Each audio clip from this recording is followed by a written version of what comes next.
Buenos días. Agradezco mucho la invitación de Cerezo para participar en este congreso y quiero compartir con ustedes en este rato que voy a conversar algunas reflexiones y algunas pautas o orientaciones con respecto al uso de la imagen en el aula.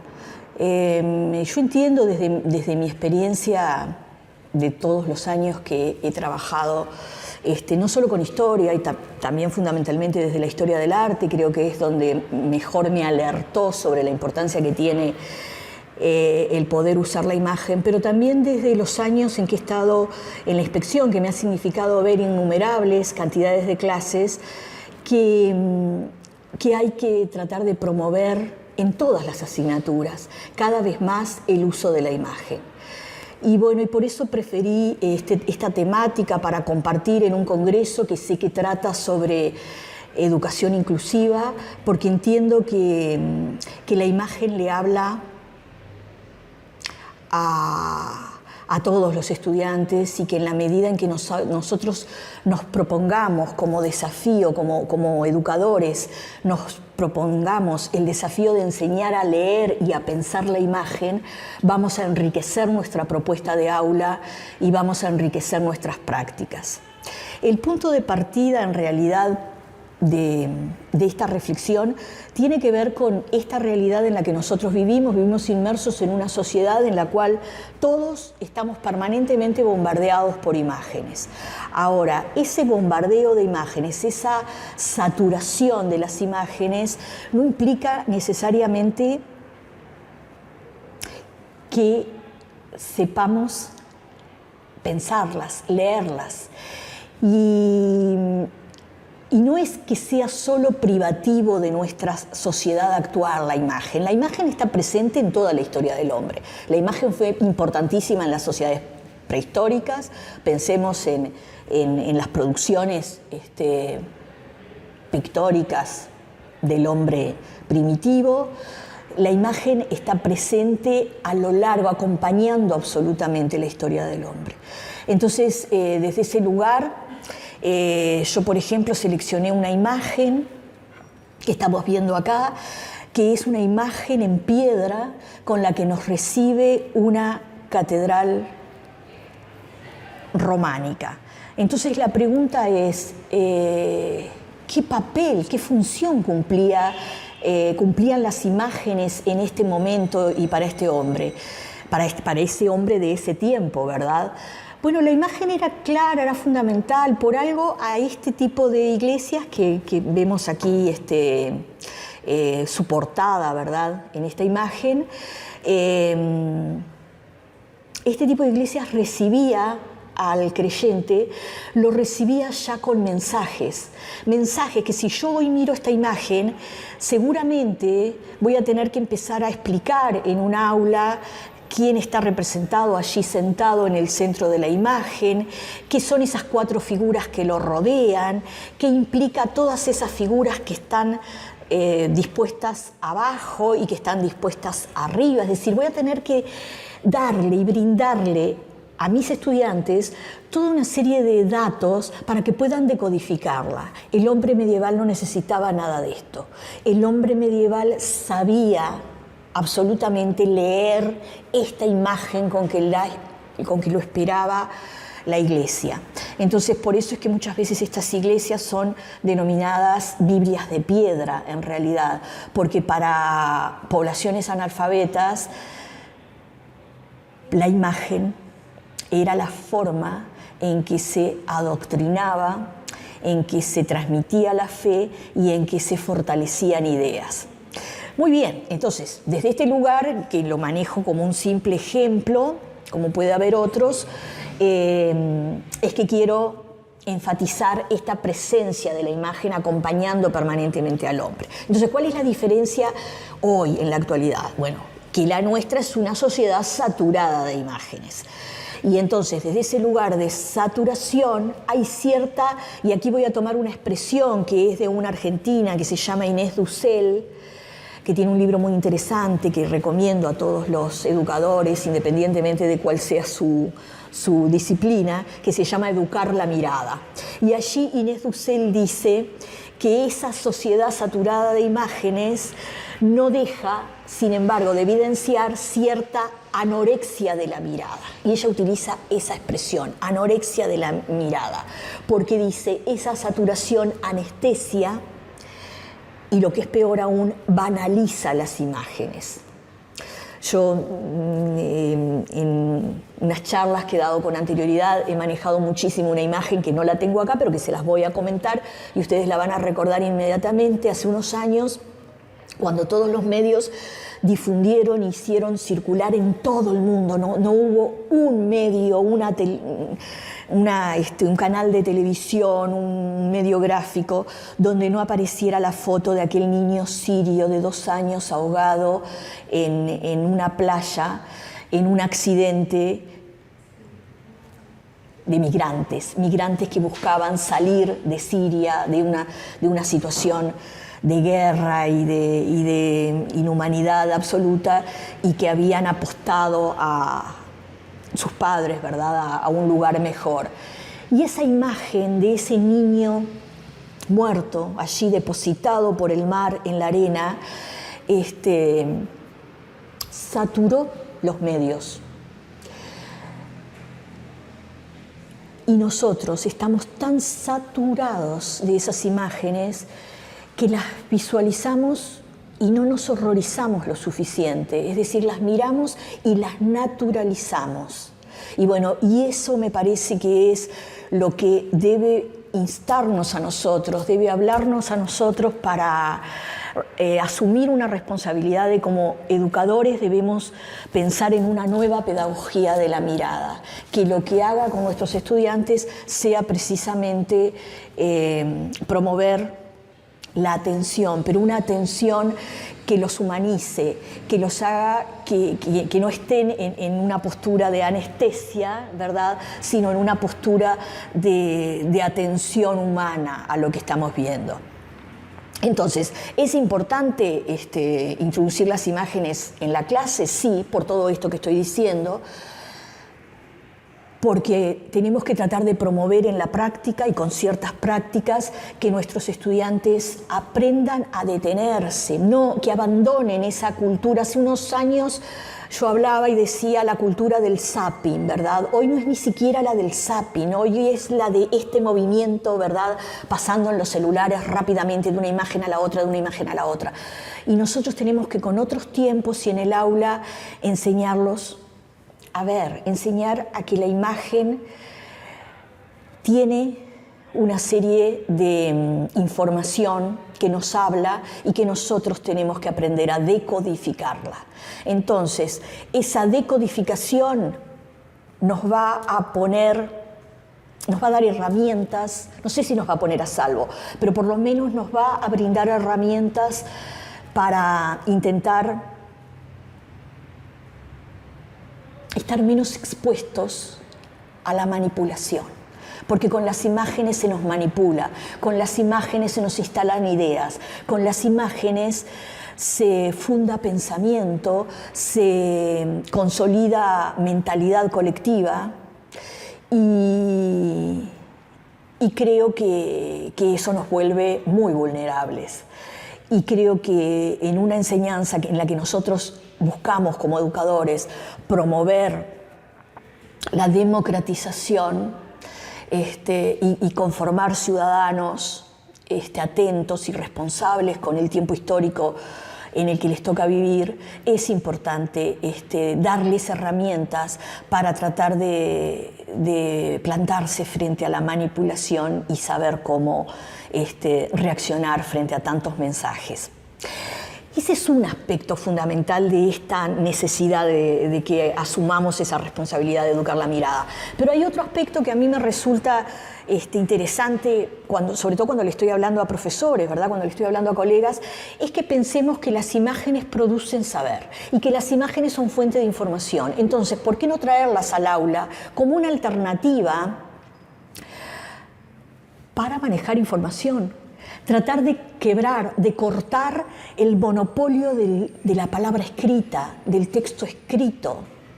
Y ahí utilizar la imagen, pero no como ilustración, porque la mayoría de las veces, aquí tal vez voy a poner ejemplos desde la historia, que es a lo que le he dedicado mi vida, ¿no? La enseñanza de la historia. Muchas veces la imagen aparece como una ilustración de lo que se está diciendo. Entonces repasemos los manuales que toda nuestra vida hemos consultado, donde en realidad nosotros como estudiantes vamos al texto escrito. Y entonces de repente empezamos a mirar las imágenes, pero ¿cómo las miramos? Como ilustración de lo que el texto escrito nos está diciendo. Bueno, yo creo que hay que quebrar con eso, que nosotros en el aula tenemos que llevar una imagen, pero la tenemos que llevar como una fuente de información en sí misma. La imagen como saber, como una fuente de saber, y para eso hay que saberlas ubicar dentro del discurso visual que las produjo. Entonces creo que ese es el gran desafío en la educación de la mirada. Porque ¿qué implica entonces educar la mirada? Implica habilitar, nosotros trabajar para habilitar en el estudiante su desarrollo como espectador. ¿Y qué implica su desarrollo como espectador? Un ser pensante que tenga elementos para poder analizar la carga que esa imagen contiene, que la pueda poner en relación con otras imágenes, que la pueda poner en relación con otros discursos y que pueda ser capaz de interpretar una determinada realidad a partir de ellas. Entiendo que es por ahí fundamentalmente. Y además que nosotros en los estudiantes ponemos, cuando lo ayudamos en este descifrar, en este comprender, en este aprender a mirar, estamos poniendo en juego toda una serie de habilidades y de procesos cognitivos que no solo activan conocimientos previos, activan emociones, activan estrategias de participación no solo desde lo emocional, sino de participación con otros en esos análisis, en el compartir qué es lo que se está viendo, compartir lo que yo estoy interpretando y escuchar y oír lo que el otro compañero está interpretando. Es decir, que a mí me permite en la clase todo un juego sumamente rico en cuanto a la formación, ¿no?, de mis estudiantes. Entonces, cuando nosotros abordamos imágenes, no solo que tengo que tratar de, al seleccionarla, pensar, bueno, qué información se va a extraer de ella, cómo la voy a presentar, con qué temática la estoy asociando, pero al mismo tiempo que yo tengo que reflexionar en la preparación de mi clase con respecto a todo esto, también tengo que reflexionar que para que el estudiante pueda hacer una correcta interpretación y comprensión de la imagen que yo le llevo, él va a poner en marcha sus saberes, lo que él sabe, lo que él conoce y sus emociones también. Entonces eso yo tengo que saberlo de antemano para después saberlo manejar. Yo aquí le seleccioné otra imagen, que es una imagen de una fotografía que es icónica, que son los Beatles cruzando la calle, ¿no? Y es la tapa del disco Abbey Road, que así se llama además la avenida.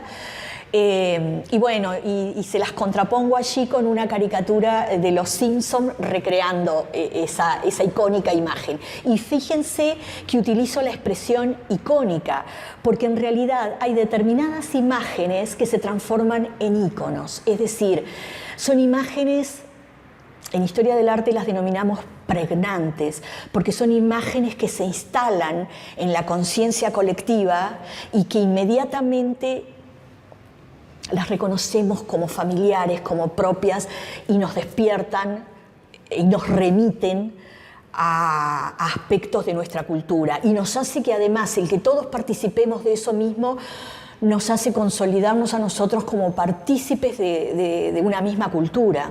Bueno, esas son esas imágenes icónicas. Ahora, nosotros en nuestras clases somos los que trasladamos a las nuevas generaciones ese bagaje cultural. ustedes piensen que puede darse el caso, y seguramente se da, que yo planteé esta imagen en una clase, y esta imagen para mi generación es absolutamente familiar, porque mi generación creció con los Beatles, tal vez algunas generaciones subsiguientes también, pero estas generaciones con las que nosotros trabajamos no. Entonces, pero sin embargo, nosotros somos los guardianes de una herencia cultural que es precisamente a través de la educación que esa herencia se comparte y se traslada. Entonces, yo soy el responsable de ayudarlo a descifrar y a decodificar, y que después disfrute, por ejemplo, de los Simpson, que obviamente ya hace, ¿verdad?, 30 años que están instalados en la cultura popular y en esa cultura visual de nuestros estudiantes, pero que permanentemente los dibujantes de los Simpsons están haciendo guiños a esa herencia cultural, pero para eso necesitan tener a alguien que decodifique. Es decir, que cuando ellos hacen caminar a la familia Simpson cruzando esta cebra, el que está del otro lado se sonría porque la está vinculando con esa imagen icónica original que los Simpsons no están poniendo, que yo la estoy poniendo acá, pero los Simpsons no. Entonces, a eso me refiero, que nosotros también tenemos esa responsabilidad de dar en clase elementos para que decodifiquen imágenes icónicas de generaciones anteriores, pero porque todo eso forma parte de la herencia cultural, de esa cultura de la que ellos son receptores, como herederos, pero que al mismo tiempo los coloque en un rol de responsables a su vez de generar nuevas culturas que después van a trasladar a las generaciones subsiguientes. Bueno, me parece que eso es lo que la educación tiene que pensar, que tiene una responsabilidad. Entonces, cuando nosotros decimos que debemos trabajar para enseñar a leer y pensar la imagen, una de las primeras cuestiones que tenemos que hacer es ubicar esas imágenes en su propia tradición cultural, es decir, con sus convenciones, con sus reglas de representación. No es lo mismo que yo enfrente a un estudiante en clase a la Gioconda a que lo enfrente a Marilyn Monroe, en esa fotografía icónica de ella y su falda, ¿verdad?, que se eleva. Bueno, ahí hay culturas que son históricas, que son hijas de un momento histórico determinado que hace que se produzcan esas imágenes. Ahora, esas imágenes son icónicas de Occidente. Entonces, el estudiante tiene que saber reconocerlas y tiene que saber decir, bueno, ¿qué tradición cultural genera una? ¿Qué tradición cultural genera otra? Pero también, ¿qué motivó a la creación de esas imágenes? Es decir, ¿qué estrategia discursiva y qué orientación persuasiva? Porque las imágenes no son inocentes. La mayoría de ellas tienen una intencionalidad persuasiva. Entonces, si el estudiante se siente interpretante de la imagen, va a ser capaz de producir un saber en relación a ese universo de significación. Entonces ese es un poco el desafío, que hay que enseñar a mirar reflexivamente, repito, para que el estudiante pueda transformarse en un espectador. En un espectador nos convertimos. Y yo aquí les traje también estas imágenes de publicidad, por ejemplo, publicidad de la década del 50, publicidad de electrodomésticos. Les traje aquí 4 imágenes que estoy compartiendo, que son imágenes muy conocidas por nosotros, donde aparecen las amas de casa fascinadas con esos electrodomésticos, ¿no? Con la aspiradora, con el lavarropas, con el refrigerador. En la última de ellas, en la última que comparto, hay una niña que a su vez está poniendo las ropas de sus muñecas a lavar con la madre. Fíjense en todo lo que hay atrás de esas imágenes. Entonces, si yo en clase, cuando estoy hablando, por ejemplo, de la década del 50, utilizo estas imágenes, pero las utilizo poniéndolos no mostrándoselas como ilustración de, bueno, miren, la publicidad quería imponer los electrodomésticos porque hay una industria que está queriendo imponer necesidades. Está bien, ese es el gran discurso que yo tengo que develar también, ¿no? Las intencionalidades de un capitalismo generando consumidores, pero después también tengo que ver todo lo que hay atrás, que no es solamente el promover un electrodoméstico. Hay un modelo de sociedad que se está promoviendo, hay un modelo de mujer que está consolidándose en estas imágenes como el discurso dominante. Entonces, si yo pongo todo eso en cuestión y instalo una reflexión que después instale en mis estudiantes una discusión, ¿saben qué es lo que voy a conseguir? Lo que voy a conseguir es que pasen unas clases y a las clases siguientes se me acerquen unos estudiantes y me digan, ¿sabe que el otro día estaba mirando la televisión y vi una publicidad de un desodorante y entonces ahí me di cuenta el sexismo que hay atrás de esa? Esas cuestiones son las que conseguimos y eso es lo que implica educar la mirada. Y eso es lo que genera entonces estudiantes reflexivos, estudiantes que ya no son solo simples objeto de imágenes, sino que son espectadores, atentos, que están queriendo desentrañar el significado de esa imagen y queriendo explicarse por qué me la proponen, qué hay atrás de todo esto. Bien, me parece que esa es una de las grandes funciones. Después eso que yo insistía, la imagen como fuente de información, ¿no? como un documento. Si yo le propongo a mis estudiantes esta imagen, por ejemplo, que seleccioné acá, que es un retrato de Luis XIV, no la puedo manejar en la clase como este era Luis XIV. Y entonces yo estoy hablando del absolutismo y entonces les muestro, no. Es decir, esta imagen que además fue hecha a pedido expreso de Luis XIV y por un pintor que trabajaba en la corte de Luis XIV y para Luis XIV, aquí lo que estoy viendo es al absolutismo. Es un instrumento de poder. La imagen como propaganda política. ¿Por qué Luis XIV se quiere mostrar así? Entonces, esa es la utilización de las imágenes en el aula a las que llamo y convoco. Ahora, para todo esto yo no puedo llevar una imagen al aula y de entrada decirle al estudiante, bueno, y de aquí que empezamos a interpretar y a buscar información. No, el estudiante tiene que familiarizarse, hay etapas. Primero él tiene que describirla, tiene que familiarizarse con los colores, con la composición, con la forma, los planos, los elementos que aparecen allí. Cuando se familiariza de esa manera, entonces después tengo que pasar a la siguiente etapa, que es mucho más compleja desde el punto de vista de proceso cognitivo. Una cosa es la descripción de algo, ahora otra cosa es comenzar a inferir, es decir, comenzar a extraer información y por ende conocimientos. Entonces son procesos que yo tengo que planificar cuidadosamente.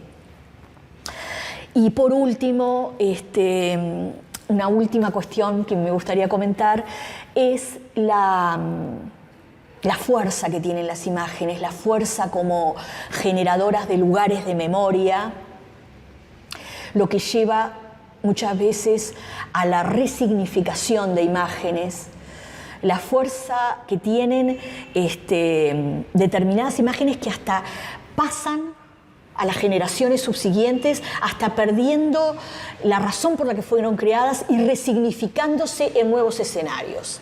Un ejemplo de esto es esta imagen que yo les planto aquí, que es Los fusilamientos del 3 de mayo de Francisco de Goya.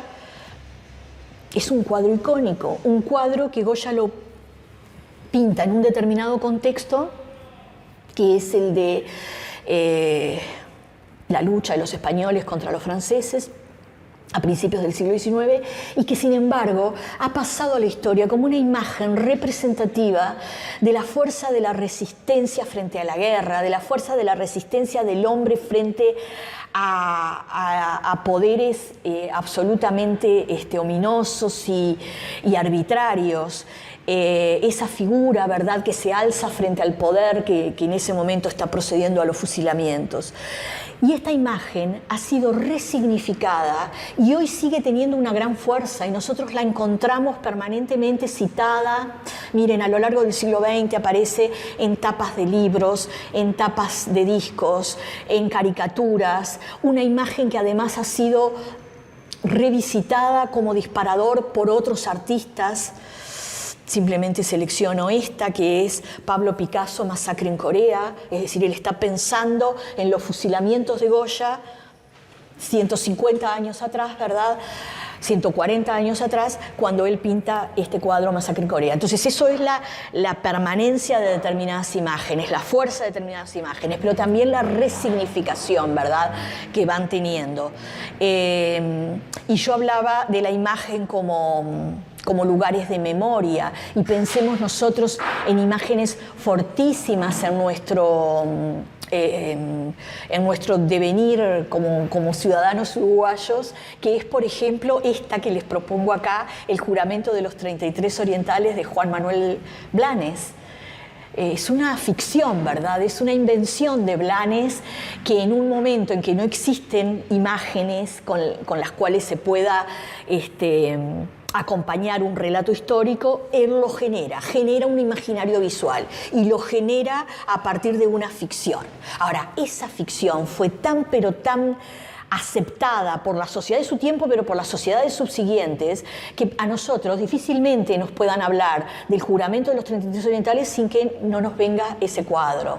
Pero no solo ha sido importante en Uruguay, sino en toda la región. Entonces, para eso les traigo esta otra imagen, que es una fotografía tomada por un artista plástico argentino, Leonel Luna, que se llama Los 33 Orientales, y que él, partiendo de los 33 Orientales de Blanes, junta a 33 orientales, pero orientales de Oriente, ¿no?, chinos y coreanos, y los instala en la costa del río Uruguay, pero en la otra orilla, en momentos además muy particulares, 2004-2005, donde en Buenos Aires hay muchísima inmigración china, ¿no?, que aparecen en los supermercados. ¿Vieron esa expresión de los porteños de voy a un chino? Que es para referirse de que van... Bueno, pero hay una gran estigmatización de esas poblaciones y de los chinos, y entonces Leonel Luna está respondiendo a eso cuando hace este fotomontaje, digamos, que se llama, es una fotografía, Los 33 Orientales. Pero ven a esto que me refiero, de cómo se resignifican las imágenes. Pero ¿por qué Leonel Luna hace esto? Porque sabe que aún cuando está dirigido a los argentinos, que es a quienes les está hablando, pero va a ser bien entendida, porque también en los argentinos es muy fuerte esa imagen de Blanes. Y con esta última imagen me despido, que es un cuadro de Ernesto de la Cárcova, Sin pan y sin trabajo, de 1894, y que va a ser profundamente revisitado en la Argentina del 2001, con versiones como esta fotografía digital de Tomás Espina, en el marco de la crisis del 2001 del 2002. Se vuelve con gran fuerza a ese cuadro de 1894, Sin pan y sin trabajo. Y bueno, y porque las imágenes tienen esta fuerza, y porque las imágenes convocan no solo para el conocimiento, sino también para la emoción, y se aprende con emoción, es que he intentado acercarme de esta manera al uso de la imagen en el aula. Gracias.